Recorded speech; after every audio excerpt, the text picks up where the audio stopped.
అస్సలాము అలైకుం అందరికీ నమస్కారం. Welcome to my channel. ఈరోజు మనం చుక్క నూనె కూడా యూస్ చేయకుండా పచ్చిశనగ పప్పుతో మోతీచూర్ లడ్డూని ఎలా చేసుకోవాలో చూసేద్దాం.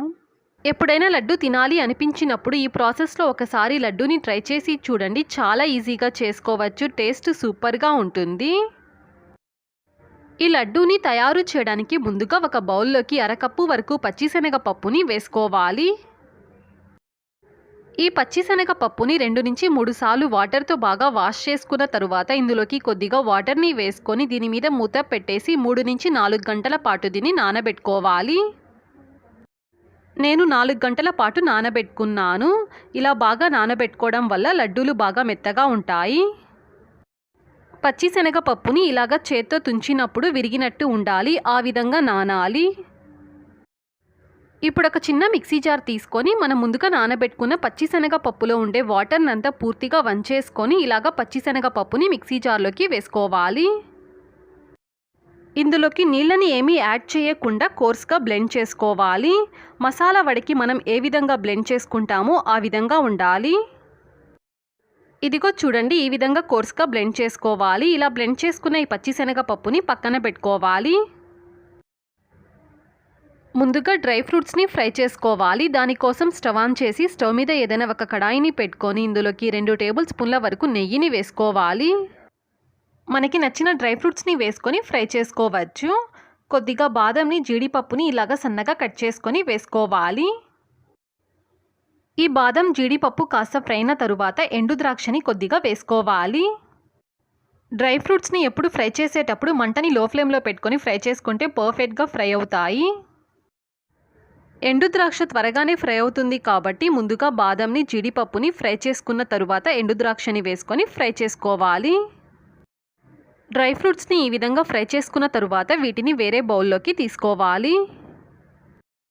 ఇప్పుడు అదే కడాయిలోకి మనం ముందుగా బ్లెండ్ చేసి పెట్టుకున్న పచ్చిశనగ పప్పుని వేసుకోవాలి. ఈ కడాయిలో ఉండే నెయ్యి సరిపోతుంది. అందుకనేసి ఎక్స్ట్రాగా నెయ్యిని ఏమీ యాడ్ చేయలేదు.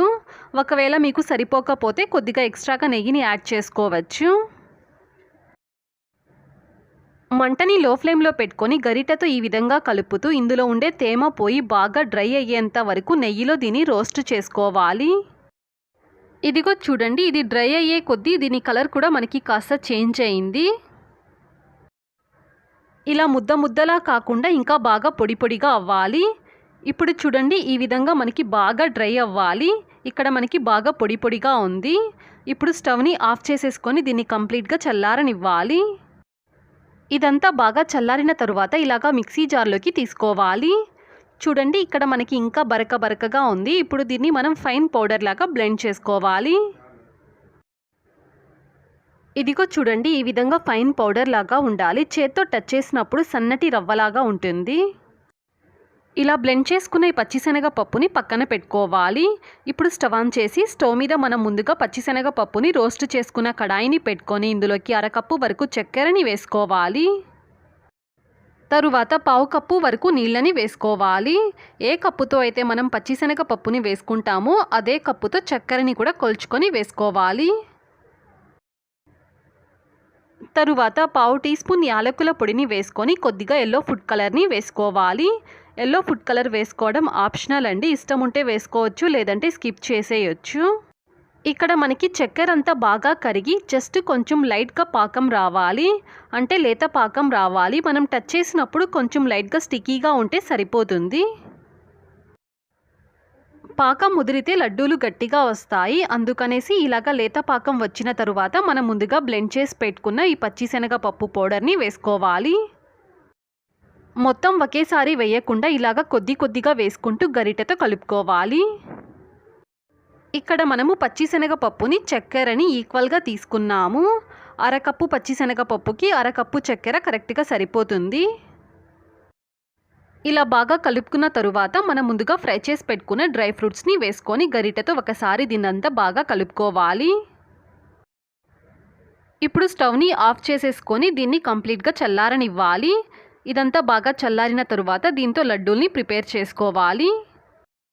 ఇదంతా బాగా చల్లారిన తరువాత ఇక్కడ చూపిస్తున్న విధంగా మనకి ఏ సైజులో లడ్డూలు కావాలో ఆ సైజులో లడ్డూల్ని ఈ విధంగా ప్రిపేర్ చేసుకోవాలి. ఇష్టం ఉన్న వాళ్ళు ఇందులోనే కొద్దిగా నెయ్యిని వేసుకొని కలుపుకుంటూ లడ్డూల్ని చేసుకోవచ్చు. ఈ లడ్డూలు 10 రోజుల వరకు కూడా బాగా ఫ్రెష్గా ఉంటాయి, ఏమీ పాడవవు.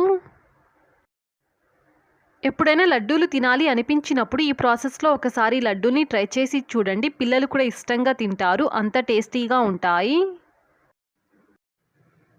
ఈ వీడియో నచ్చితే లైక్ చేయండి, షేర్ చేయండి, సబ్స్క్రైబ్ చేయండి. ఫర్దర్ వీడియోస్ కోసం పక్కనున్న బెల్ ఐకాన్ని క్లిక్ చేయండి. Thanks for watching.